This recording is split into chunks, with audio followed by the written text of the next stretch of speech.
we'll get underway in a second. Chance for a few more people to arrive. So we've got a question on the screen. How can we connect these people? Ideas, please. How can we connect?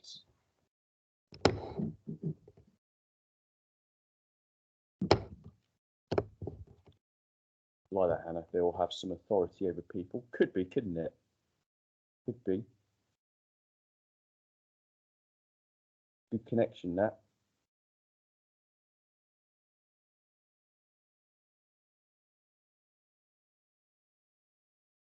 Any other ideas? What connects these four people?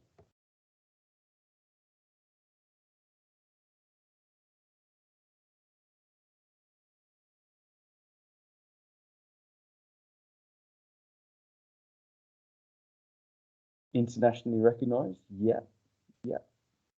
Although former Chilean dictator Augusto Pinochet is no longer with us, but yes, they are internationally recognised. That could be a connection.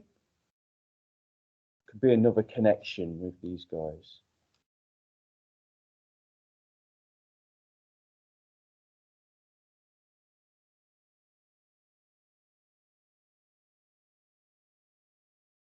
They could all be somewhat controversial figures. Yeah, depending on your point of view, absolutely. They could be controversial figures. Another really good connection there.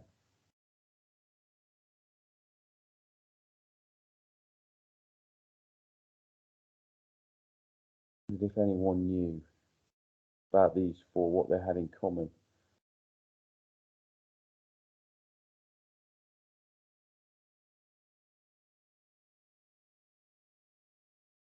Can't disagree with any of the connections you've made so far.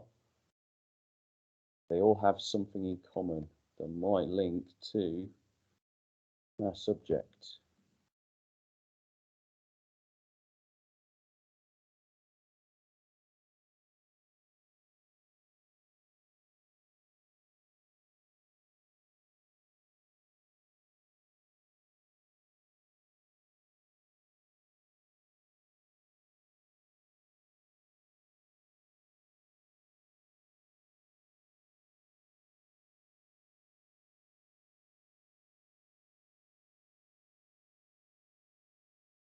Go on, what do we reckon?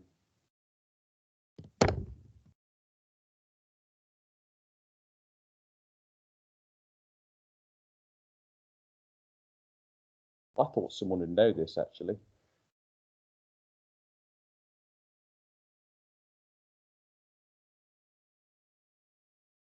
How could these guys be connected? Could link to our subject. Thank you, Jake. Yes, they do. They all have geography degrees, believe it or not.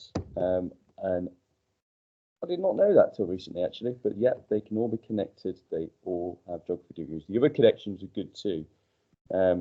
Okay, so welcome to A-level geography. We're going to have a think in a minute about what makes you want to study geography at A-level, or what at least makes you intrigued by the subject. And we'll explore that a bit further in a second. But we'll go through the course first of all. Why geography? I'll ask that question first. Why are we interested in geography? What are some of the reasons?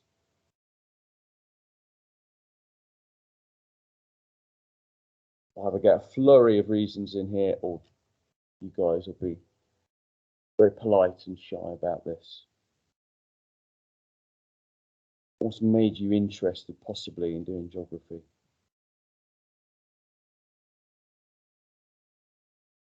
Natural world, how it works, changing social world we're living in. And good answer, Hannah, I like that. Has various applications in the real world? Yes, it does. Yeah, it can be very easy to connect to real world and life situations around us, and it makes us more globally aware. Allows us to know more about Mother Nature. Yep, very good. Modern problems being discussed. Yeah, absolutely. Yeah, we do look at things that have happened recently, as well as we go back in time sometimes as well, look at historic events too. Fantastic. These are some other ones that some people may have said at some point. Interesting, thought-provoking. Enjoy essay writing. Yes, there is essay writing in A-level geography. We do 20-mark questions, which are essentially essays in length. Discussion about world issues. Yeah, topics fascinating. Help your future career. Very good in terms of wide range of skills that can benefit almost any career, actually. So really good A-level to do from that perspective. Lots of people have always enjoyed it. Questions and questioning, and a link between human and physical geography being greater. So these are the topics we cover in A-level. Okay, we've got water and carbon, which traditionally sort of one of the physical geography topics we tend to start with in year 12. Hazards, which a lot of you will have studied with GCSE. We'll look at hazards in a little bit more depth. I'll say a little bit, a significant amount of more depth, more case studies, more examples. Changing places, about where we live and our connections to those places, what connects us to it. Skills, you develop your skills further. Global governance and systems. Coastal landscapes, so again, you'll have studied coasts at GCSE, again with more depth. And resource security. Right, and this is what they're worth. So I'm going to cover the course, and then we'll do a little bit more in terms of some activities. In terms of assessment, it's 2 papers worth 40% of the A-level each, and 1 fieldwork investigation, which is worth 20%. So paper 1, physical geography, you can see there we've got water and carbon, coasts and hazards, and paper 2, you've got global systems and governance, changing places, and resource security. We attempt to change it to urban environments, but we do resource security. And fieldwork investigation, I'll say a little bit more about that in a second. You complete your own investigation, which you didn't do with GCSE because they took the fieldwork requirement out. So that's going to be a new challenge if you're taking the A-level. You collect your data in the field. You complete your investigation on an inquiry question. You'll collect your results, present your results, and write up your conclusion, your evaluation.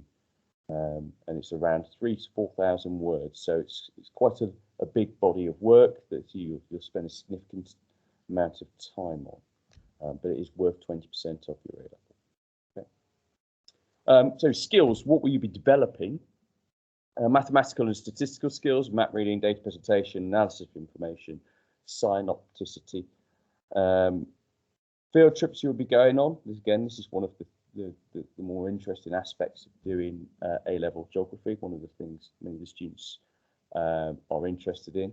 I've added a caveat there, of course, subject to COVID-19 restrictions. Our current year 12s going into year 13, they unfortunately haven't been on any field trips, whereas our previous cohort, that just graduated in year 13 or just about to, they did manage to, just before the lockdown happened, they did manage to go on a field trip. So they spent 3 days in North Wales collecting data. The group year before were down in Somerset for 3 days collecting data. So coast field works, collecting some surveys of towns and cities and that sort of thing. What futures will geography set up for you? Anything, any job, anywhere. It's a subject with skills and knowledge for life. Okay, so I'm going to move on. Fieldwork investigation. So this is the general format of it. You'll do an introduction and planning. You'll spend quite a bit of time on that. We can give you broad guidance on that. Methods and data collection, you go away and you would do that, and you have to demonstrate a variety of different methods of data collection, rather than the same one. You have to show your range. Data presentation, again, different methods of data presentation, both with quantitative and qualitative data, and again, that's you showing off your range.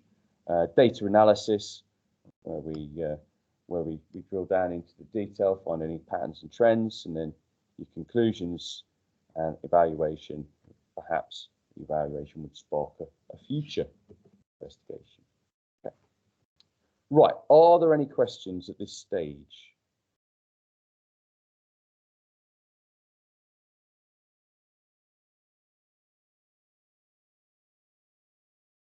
Okay, if you have any, you want to jot them down, and there'll be a chance to ask again at the end. We will move on. Okay. Connections and links. Oh, Hannah's got one. Yes, you're right, Hannah. Some of those skills that I covered, they are needed for field work. So you'll develop skills in terms of different ways of presenting data. So you might use GIS and let's move your data onto GIS maps. There's a system we can use, or you can use where you can do that. So that might be one way you might develop it further, and things like Wordles and as well as your traditional, your pie charts and your line graphs and things like that. But yeah, you will be the opportunity to develop your skills further to help to show your range with the field work. Connections and links that we would make. So something that differs to GCSE is physical and human options can often be interlinked. So for instance, hazards and ecosystems, they do have a human core. So perhaps the global systems with how the world's run, how people respond, and one of the things they like to do, particularly the 20-mark questions, is they like to get a question where it has an element of physical and an element of human geography to it. So, for instance, it might be a question about hazards. So, how might a tectonic event you've studied change people's perception of place? So, you've got changing places and hazards perhaps connected with the same question. So it just slides really up there just to show that they do like to do that with the course. It does connect between human and physical often. And we can see another example of this. Overarching concepts to make geographical connections. They vary with different content areas. So we've got place, scale, systems, and feedback. Again, these all overlap between human and physical geography. You can see the rest of the list there. And some new command words to contend with. So analyze, they love an analyze question, so they'll give you plenty of data to look at. You'll have to analyze it. Interpret, ascribing a meaning. Evaluate, you're probably used to that one already. I'm not sure that necessarily is a new one, but yeah, you'll weigh something up and put a judgment or a value on it at the end. Right, okay, so perhaps a little bit less of listening to me. Key term is, can we do it on the pictures? We've got a few of these just to get you going. Key term. What is it? Climate change. Boom, well done. Awesome. Next. Well done. Yeah, a couple of you got that. Food web. Seaman Wong is in there again. Well done. Next one. Topical with last night. Hurricane. Imtiaz. Well done. Have I shown you this one before, Imtiaz? I might have done.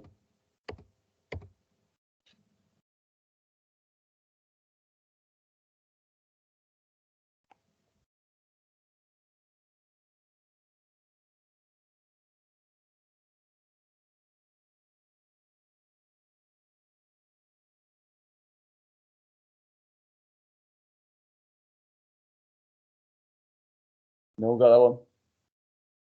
Ooh, we've got scale in there, but it's not that one. Diana? Saphir Simpson scale. Yeah, well done.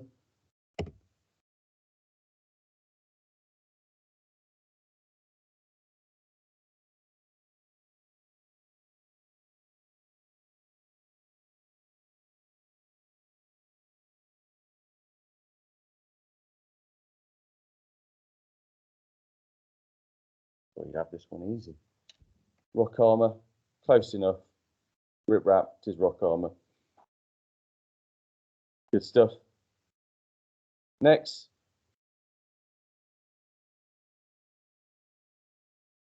Oxbow leg. Yep. Well done.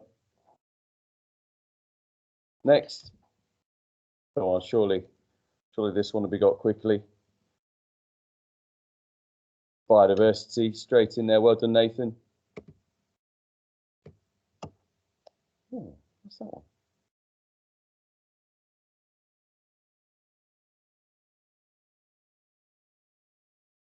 Possibly something that relies on knowing. Wildfire, well done. Yep, absolutely.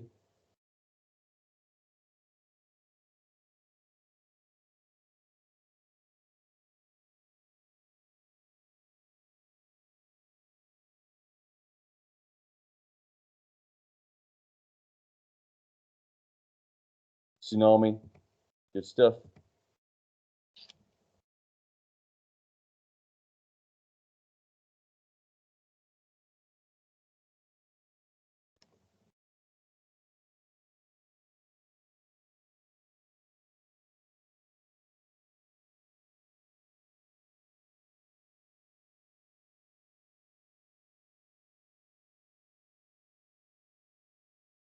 Yep, spot on. Subaerial weathering.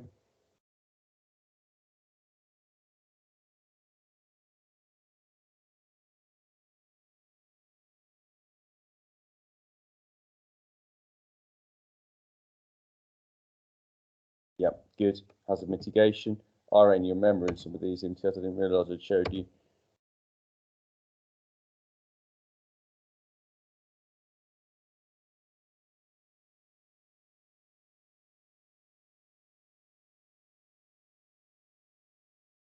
Forestation, good.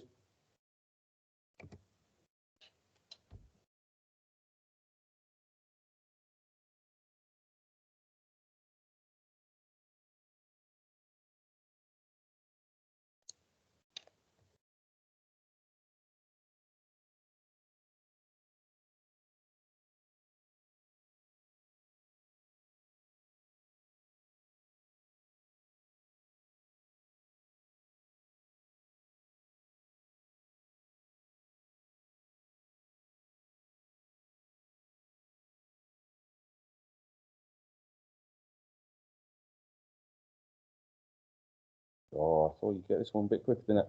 Yeah, it's alternative energy. Couple more.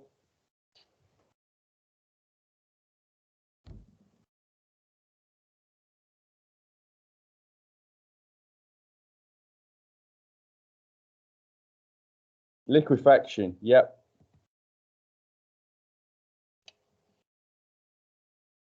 Well done, Gabriel.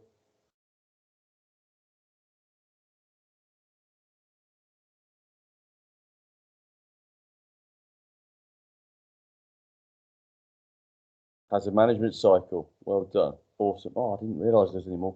Well, quickly. Just conscious of time.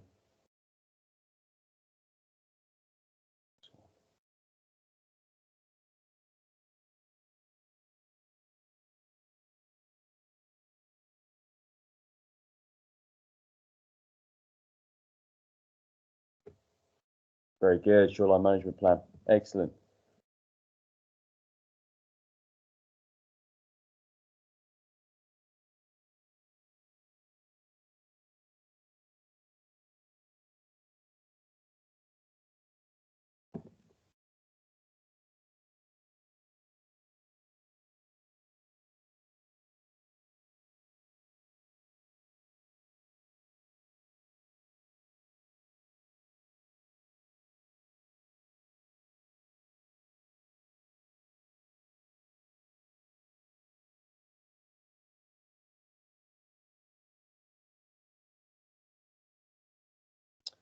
Isostatic change. Okay. What would be the reason why we'd do an exercise like that? Well, quite often with very level groups, just getting some fun activities, some starter activities like that, and like to mix it up quite a lot with those sort of things. It's a good way of getting you got the group talking, because you're going to need to have a group of students that do feel like they can communicate with each other and do feel like they can work well in groups. Our previous few cohorts, one of the things we had them doing quite a lot was working in groups together, and they're doing a lot of their own research together. It can be a really good, and they can work with each other. So it's a good way of doing it, and in that situation. So for this one, can we possibly categorize these 4 pictures? This presentation today is going to be very visual, without you being in the room in person. Can we categorize? What ways could we categorize these 4 images?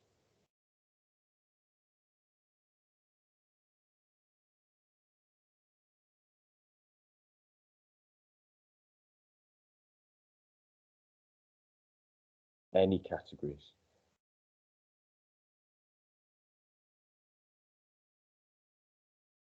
Human and physical, we could, couldn't we? We could try to. Yeah. Before, during, and aftermath, we could, couldn't we? We could put them in some sort of timeline as to when they began.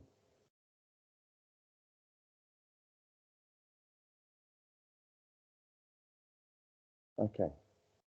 Didn't know, haven't seen a lot of those before. Is you subaerial webbing? Would that be? Or we didn't know or haven't seen before a lot of those terms. Is you subaerial? Would that be a disadvantage? It's a good question, Hannah. No, it wouldn't. It wouldn't be a disadvantage. I just use those key terms as they are key terms that would crop up. But yeah, we would, through the lessons, if there's any you wouldn't know, we would take the time to go through and make sure you did. Good question. Any other ways perhaps we could categorize?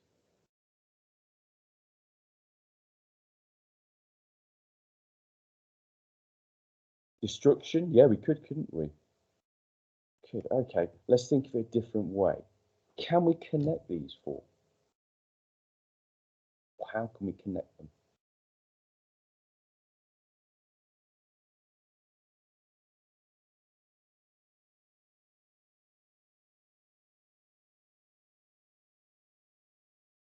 They could all stem from one event, couldn't they? Yes. They could all stem from one event in one place. We could connect them that way.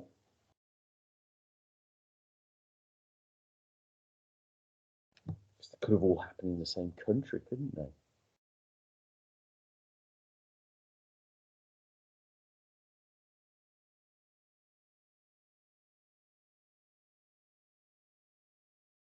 Hazards, they're all hazards. Yeah, definitely. Connect them in that way. But I've got one more question coming up. What do you think it might be?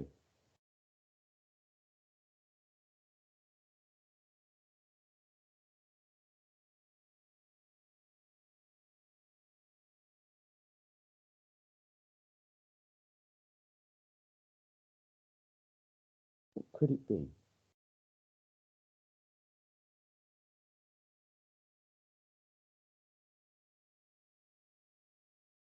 They could all have social impact, deaf, people being homeless. They could, couldn't they? Yeah. Random guess, because at the stadium, is it Hurricane Katrina? Ethan, you're absolutely right. And I love the fact you put that in there. Well done. It is. They're all from Hurricane Katrina. So you made some great connections there, guys, and a good way of categorizing. Well, my last question is, can we sequence? And I think someone, I don't remember who now, in the chat alluded to this earlier. And if we can we put them in order?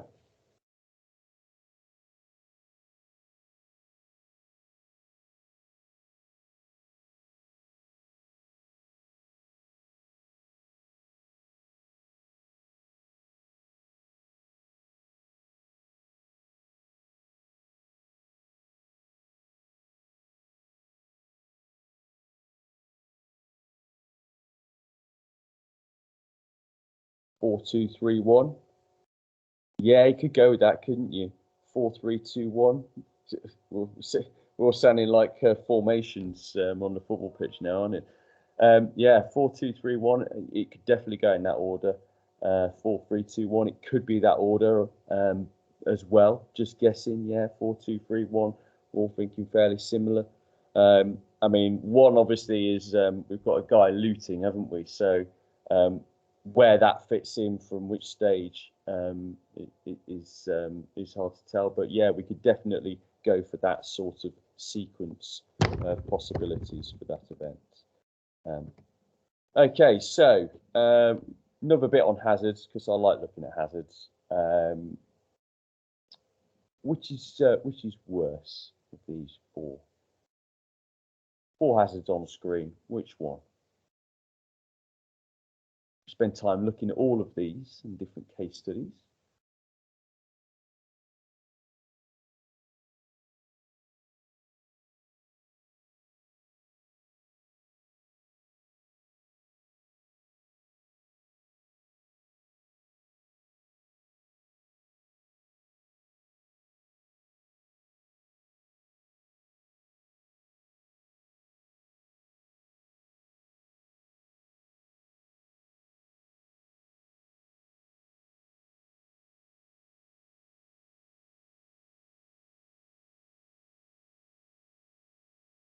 Good point, Ethan. It does, doesn't it? So we can't tell, particularly from the volcano or the wildfire, if there's any urban areas nearby. So could do, couldn't it?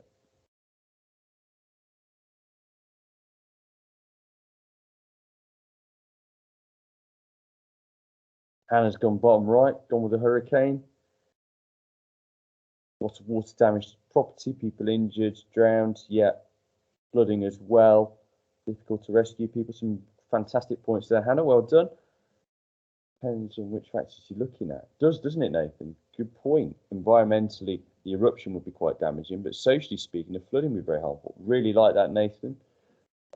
Really good. Ella, I think flooding or hurricane, because you can't really move away from it. If you get enough notice, you can move away from your hurricane, can't you? You can, but you obviously need accurate tracking to be able to know it's coming a few days out, so you can escape inland. Gabriel's gone earthquake. Is it because it can trigger other hazards, avalanches, tsunamis? So yeah, we've got a range of possibilities, and we could make an argument for any of these four, couldn't we? On a number of different levels, which is really which is one of the things I like about hazards and looking at hazards is we can look at them from environmental aspects, some of the social factors, and some of the economic factors. You know, how much damage they cause as well. And we certainly spend time looking at numerous examples of each of these, and we look in more depth at some of the science as well behind some of these events too. Okay, so moving on, we're going to look at changing place now. So where are these places? Two pictures. Where are they? Where do we think?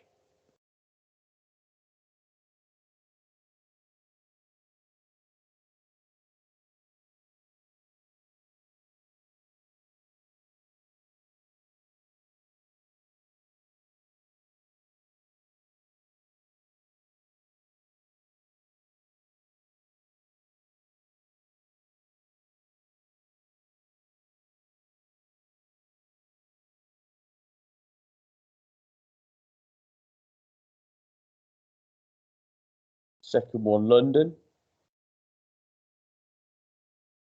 Second one is London. Yep. We could put coastal seaside town UK, couldn't we? We could say that. The other one.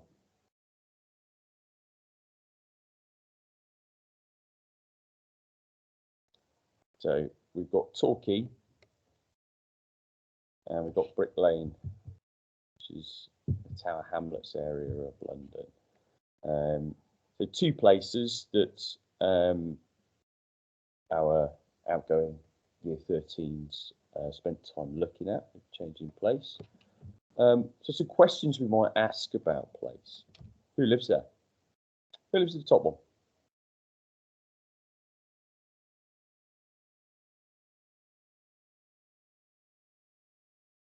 Who lives in Torquay or a place like Torquay? Who lives there?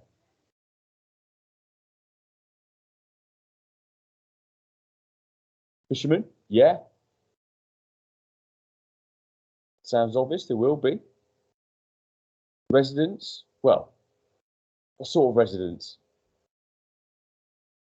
do you reckon? Who lives there? Who lives? Who lives in Brick Lane? So we've got fishermen, sailors. What else? What else might Torquay? I mean, Torquay. We've got a picture of the marina there, but it's also got a lot of tourist attractions and beaches as well. So who else might live somewhere like Torquay? So you might have a few shop owners. Yeah, you might have that.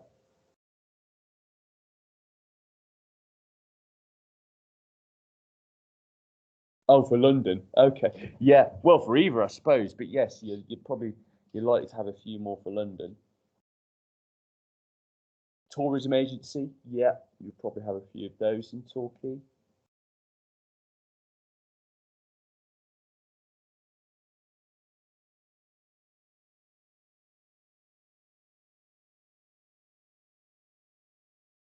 What about the ages of people?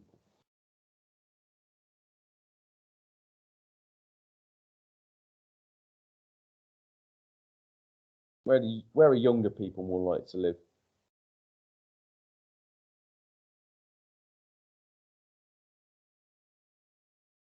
Yeah, you would think so, wouldn't you, Ethan? I agree. Torquay be more elderly, retired perhaps, or semi-retired. And Kai, you're absolutely right. Yeah, younger people probably would be attracted to living in those areas of London, particularly somewhere like Brick Lane, which is through sort of an urban regeneration. London, yeah, you're right, Hannah. More startup businesses, young people in London. Yeah, we can see the pop-up food tents and things like that in the street, which is gets people out and about. It's very much more of a modern thing. Right. So, what do the people living in these places think about? You reckon?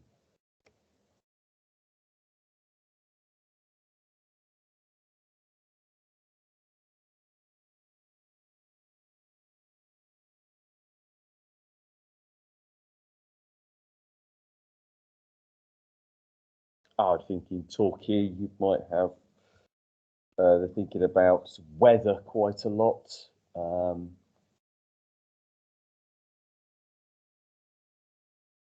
Fish. They might be thinking about fishing. Yes, yeah, yeah. But if you really are a fisherman, I suppose you'd be interested in the weather forecast, what the conditions are going to be like out at sea. For tourism, you'll be thinking about that a lot, wouldn't you? Um, those sort of conditions. Um, what might you be thinking about if you lived in Brick Lane? Tough question that.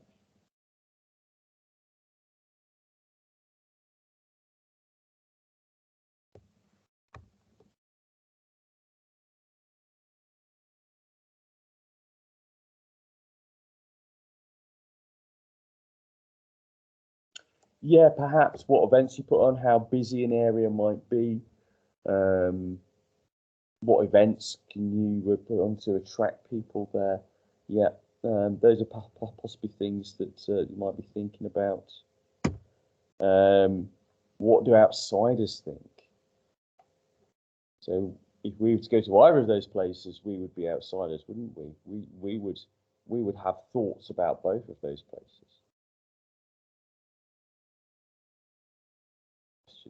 What factors affect how people see a place?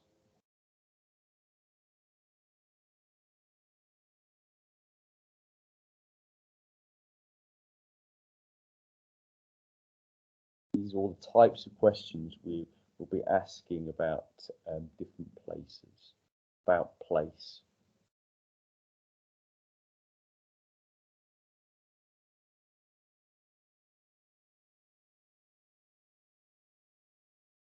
Really good observation, Ethan. Yes, it depends on why they're there.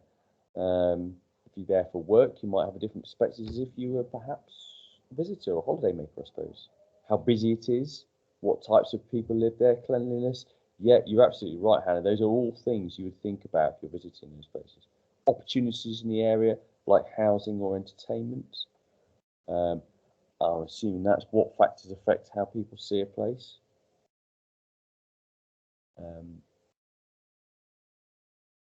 Some really good responses.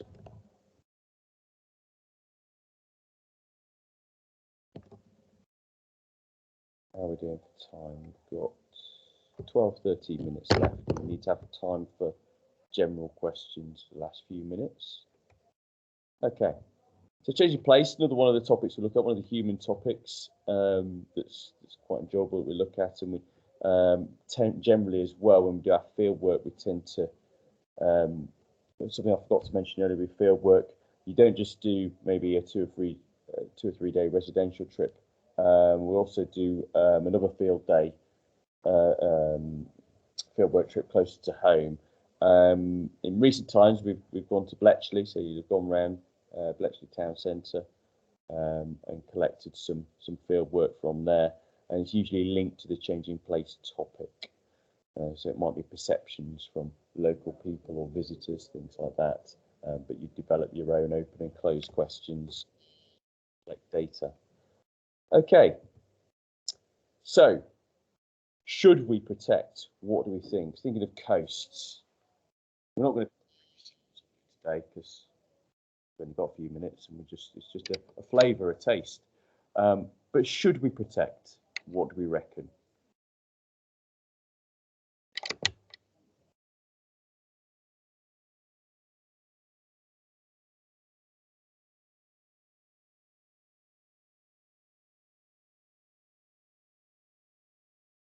Yes? Oh, come on, yes, we need a bit more than that. Yes? Why?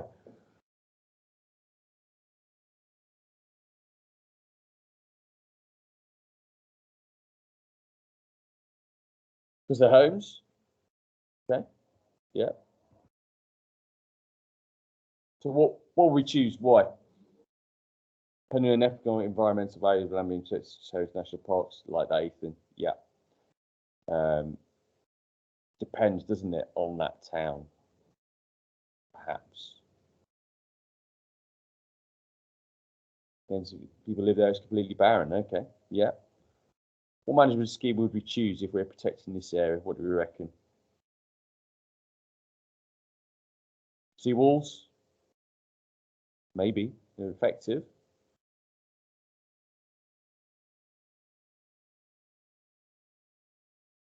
I want something a bit more natural, I suppose. I don't know. Looks like we've got like mobile homes or caravans or something in the foreground. They've got no protection at all. Gabions or rock armor. Why would we go there? This is what I like, Hannah. This is good. Rock armor, one of the less expensive options for small town to afford. Good. So we're making that connection, aren't we? That's the sort of thing we're looking for. So this is a management scheme. This is why I want to do it. It would seem, just based on what I can see, that might be a good option for that sort of town. Okay. Are there any other options? Let the sea win, perhaps.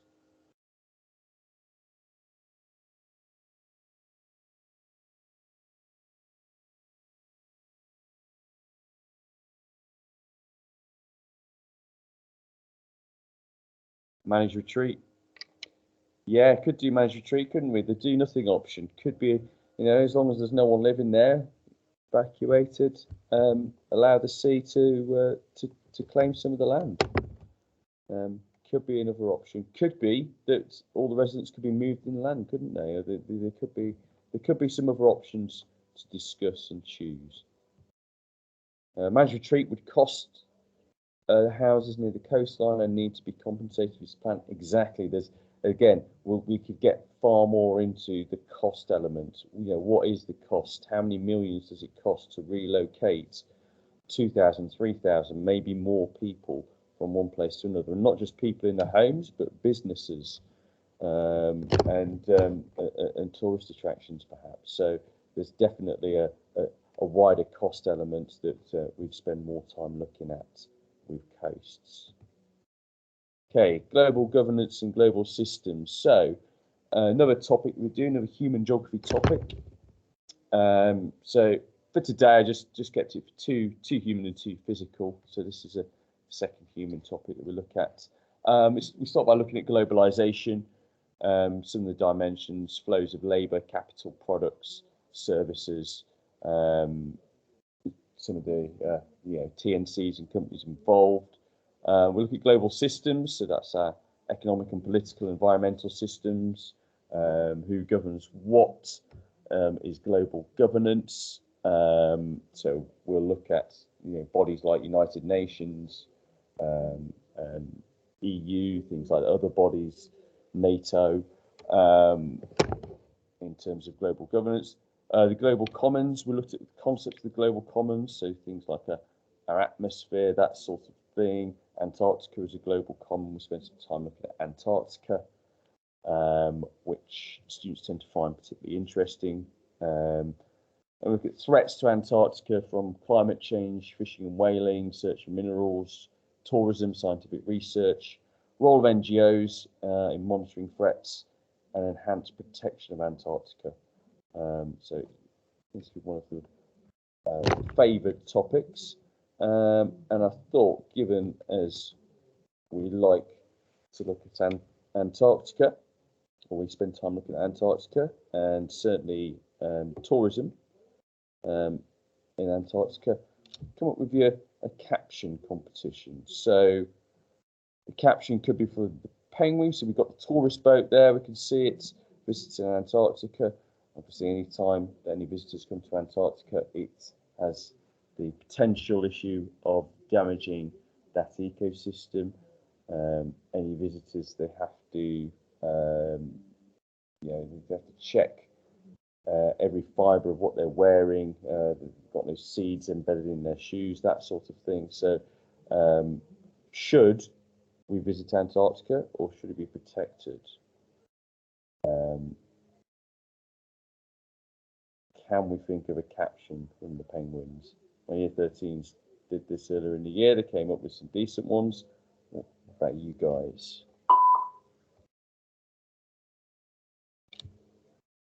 Any decent captions out there?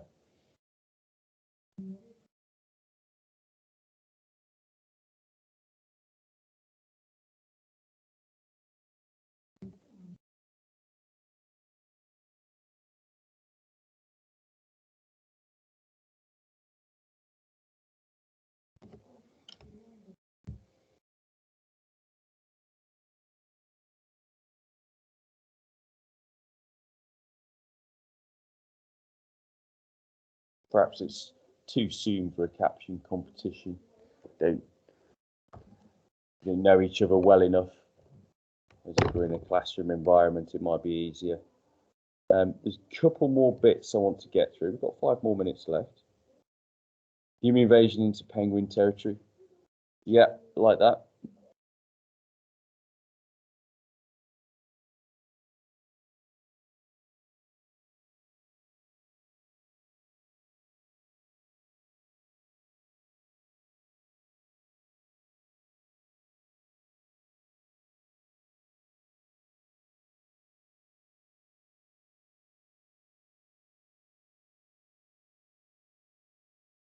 Right, so just want to go through the last little bits that we need to go through. And as with every subject, we're looking to take on geography. There's a year 12 summer task, okay? And it's to create a report in response to the following question. How's Milton Keynes changing? So your report is going to demonstrate some of the following skills. So primary data collection. So as majority of you are familiar with and residents of Milton Keynes, it would be collecting some going out there and collecting some data. You determine how you collect that data. Some secondary data collection, so data that's already been collected, you'll be utilising that perhaps. Internet's usually a friend for secondary data collection. Map skills, annotated photographs and maps, analysis of the data you collect, perhaps some choropleth mapping or scattergraph. So have a go at developing those skills within your report.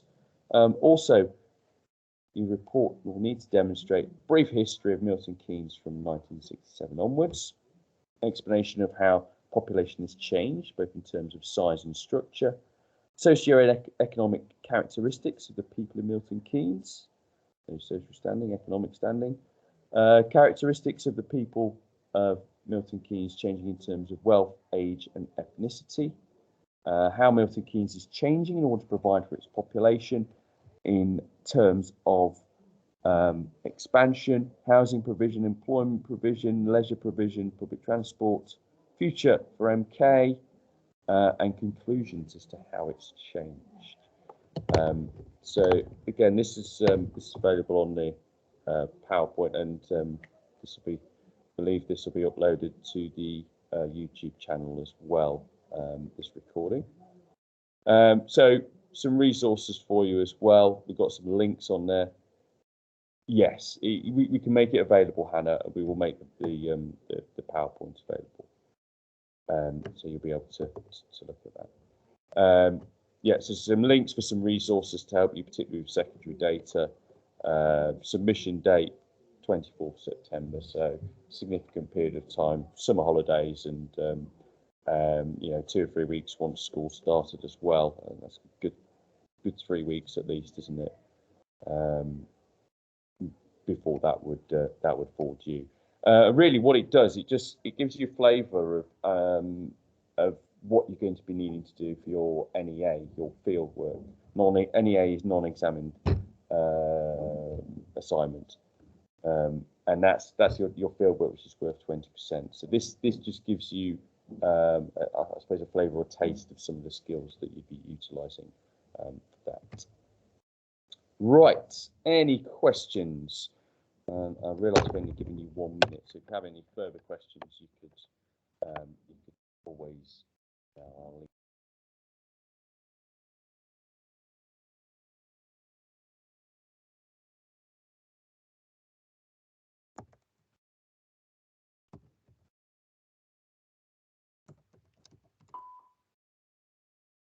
My email in the chat box just there. I didn't add it onto the PowerPoint beforehand. If you have any questions, ask them now. Feel free to do so. Been some fantastic answers today, guys, and really like how you got involved in that. Hannah, that's perfect that you ask questions. More questions, the better, as far as I'm concerned. But can we present summer work in different formats, like a mind map? Yeah, you could do. Flexible with how you present your summer work, as long as you're ticking off some of the skills are listed on there. I'm not too fussed with how it's presented, but some of those skills they're going to come in useful for the next 2 years of study, which is why we've got them listed there. What are a couple of significant case studies that we'll do? I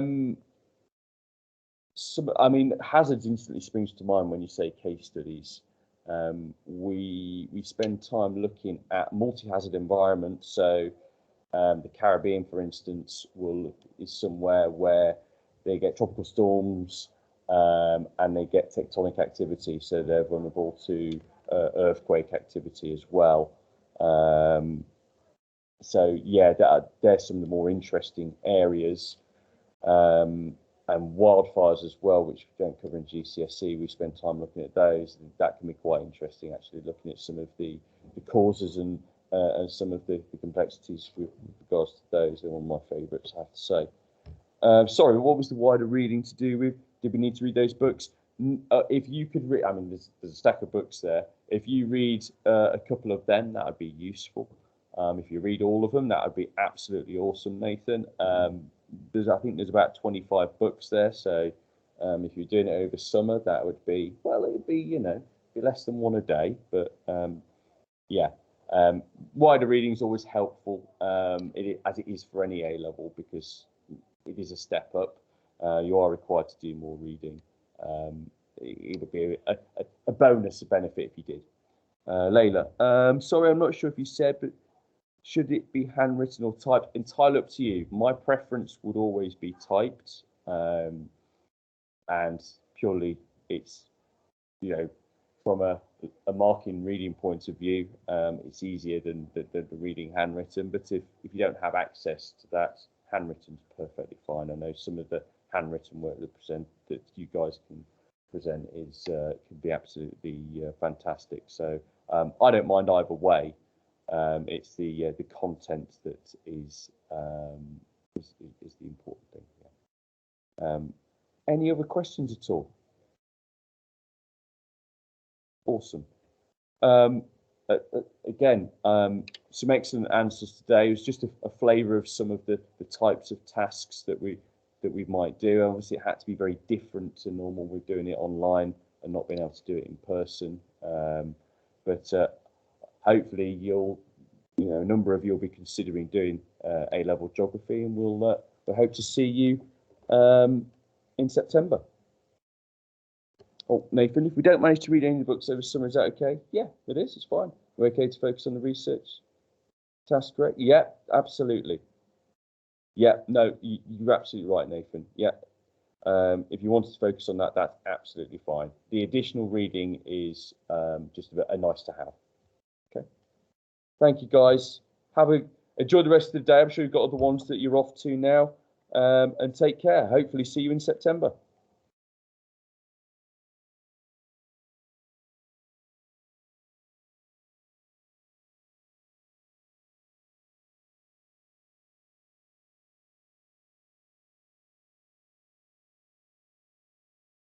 Bye, guys. Thanks for attending.